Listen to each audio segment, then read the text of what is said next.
तो फिल्म की शुरुआत लोरा को दिखाते हुए होती है और उसका हर आर्टिकल फेमस जाता है। आज भी सब उसे उसके नए आर्टिकल के वायरल होने पर कॉन्ग्रेचुलेट कर रहे थे। फाइनली यॉट पर पहुंचने पर बहुत ही बड़े बड़े लोग उसका वेलकम करते हैं। लोरा को यहाँ रहने के लिए कैबिन नंबर 8 दिया गया था।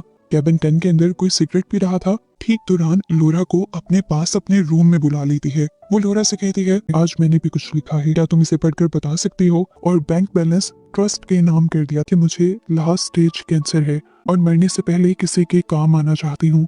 पर लोरा समझ जाती है कि यहाँ पर जरूर कुछ गड़बड़ है। सुबह होते ही वो ये सारी बात इस यॉट के मालिक रिचर्ड को बताती है। लेकिन आज तो एन का भी बिहेवियर उसके साथ काफी अजीब था। एन उससे कहती है, मैं आज मेडिसिन ले चुकी हूँ और अब मुझे किसी की भी कोई बात समझ नहीं आएगी, मैं सोने जा रही हूँ। परेशान होकर लोरा अपने फ्रेंड के पास आ जाती है और उसे सब बातें शेयर करती है। तो बेन उससे कहता है, प्लीज लोरा, तुम इन सब के चक्रों में मत पड़ो, ये लोग बहुत अमीर हैं, तुमने इनके साथ पंगा किया तो तुम्हारा पूरा करियर तबाह हो जाएगा। और ये चीज लोरा को कंफर्म कर देती है कि यहाँ पर कुछ बहुत ही बड़ी गेम चल रही है। इसीलिए उसने बिल्कुल खामोश रहकर खुद ही इन्वेस्टिगेशन करने का फैसला किया।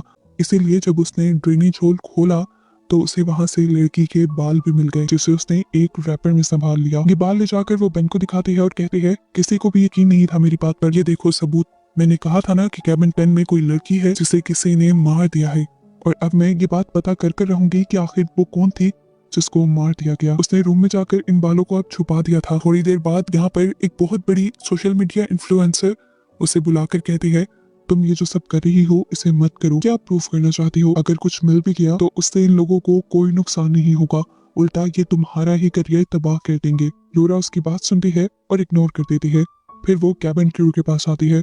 बेन के कैमरा से उसने जो उस लड़की की पिक्चर ली थी वो क्रू को दिखाती है और क्रू के लोग कहते हैं कि उन्होंने इस लड़की को बिल्कुल नहीं देखा, और जो कोई भी था उसे पता चल गया है कि मुझे मर्डर का पता है, इसीलिए उसने अब मुझे भी मारने की कोशिश की। उसने मुझे पहले धक्का दिया और फिर स्विमिंग पूल का डोर बंद कर दिया।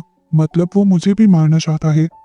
अपने आप को प्रूफ करने के लिए वो जब उस लड़की के बाल लेने के लिए जाती है तो देखती है कि जो बाल उसने छुपाए थे उसे भी किसी ने उसके सामान से निकाल लिया था। अब तो उसे बेन पर ही शक होने लगा था, क्योंकि बालों के बारे में उसने सिर्फ बेन को ही बताया था। पर बेन इस सब में इन्वॉल्व नहीं था, क्योंकि जिस दिन वो बेन से बातें कर रही थी उसी दिन उनकी बातें कोई और भी सुन रहा था। अब क्योंकि वो हार चुकी थी और ये प्रूफ हो गया था कि यहाँ पर कोई लड़की नहीं है, तो वो चुपचाप अपने रूम में चली जाती है। और कुछ ही देर बाद दोबारा कोई उसका रूम नॉक करता है। पीछे से धक्का दे दिया। किस्मत अच्छी थी उसकी कि वो समुद्र में गिरने के बजाय यॉट के ही स्विमिंग पूल में गिरी थी। रिचर्ड ने एन जैसी दिखने वाली एक लड़की ढूंढी और उसे बस एन बनकर इवेंट पर स्पीच देने को कहा, जो स्पीच भी रिचर्ड ने ही उसे लिखकर देनी थी। इस स्पीच में बस उसे यही कहना था कि मैं यानी एन अपनी पूरी प्रॉपर्टी अपनी मर्जी से रिचर्ड के नाम कर रही हूँ। लोरा यहाँ पर उसे रोकती है उससे बात करने के लिए, लेकिन तभी ये लड़की कैप पहनकर एन बनते हुए पार्टी में चली जाती है। बेन भी लोरा के लिए काफी परेशान हो रहा था,